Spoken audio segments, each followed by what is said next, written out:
पाक संदूक पर यसु मसीह मसलूब का खून दरियाफ्त कर लिया गया है। जराये के मुताबिक रॉन वाइट ने अहकाम से इजाजत लेकर इस पहाड़ की खुदाई का काम शुरू करवाया, इसलिए क्योंकि इसके रडार के मुताबिक इस पहाड़ के नीचे 18 फुट बड़ी चट्टान मौजूद थी। लेकिन हुआ कुछ यूं के मजदूर जो खुदाई के काम पर लगाए गए थे, खुदाई करते करते डर के मारे अचानक भाग निकले, क्योंकि उन्होंने वहाँ जो नजारा देखा वो नाकाबिले बयां था।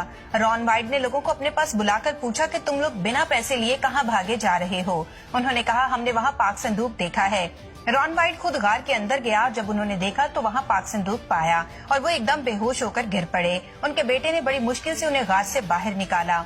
अगली बार रॉन वाइट दोबारा इस गार में उतरे और उन्होंने दोबारा पाक संदूक को देखा तो बताया कि जब उन्होंने इस संदूक को करीब जाकर देखा तो 4 फरिश्ते इसके चौगेर पहराजन थे।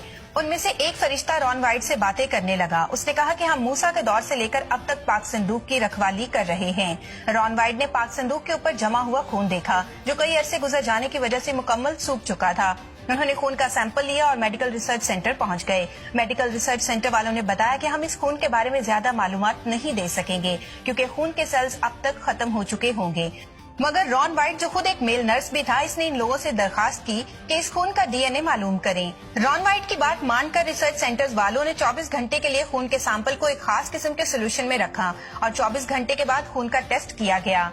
नताइज मालूम होने पर उन्हें एक अनोखी बात पता चली। उन्होंने रॉन वाइट को बुलाया और बताया कि इस खून के सेल्स अभी तक मरे नहीं, बल्कि ये खून अभी भी जिंदा है। जब उन्होंने डीएनए की जांच की तो ये जानकर और भी ज्यादा हैरान हुए, क्योंकि एक आम इंसान के खून में 23 जोड़े क्रोमोसोम्स होते हैं, जिसमें से आधे माँ के और आधे बाप के होते हैं, मगर इस खून में सिर्फ 23 क्रोमोसोम्स ही पाए गए। ये बात जानने के बाद रॉन वाइट को और भी ज्यादा यकीन हो गया कि ये मसीह यीशु का खून है, जो इंसानी इरादा से नहीं बल्कि खुदा की मर्जी से मुकद्दस मरियम के बतन से पैदा हुआ।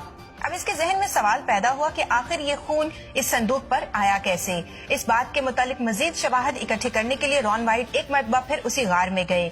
इसी जांच के दौरान उन्होंने पाक संदूक के ऊपर गार में एक दरार देखी और इसमें भी वही सूखा खून नजर आया।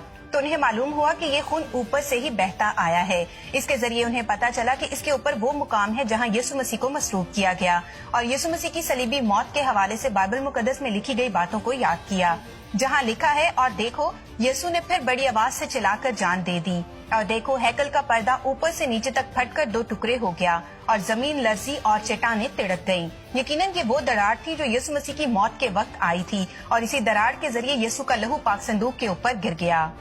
इस किताब को पढ़ने के बाद रॉन वाइट ने ये जाना कि ये खुदा की मर्जी हो सकती है कि यिर्मयाह नबी के जरिए पाक संदूक को इस गार में छुपाया हो, जिस पहाड़ पर मसीह यीशु को मसलूब होना था, और इस लहू का पाक संदूक पर गिरना सब मसीहियों की गुनाहों से निजात का मुंह बोलता सबूत है। 3 अप्रैल 2022 को पोप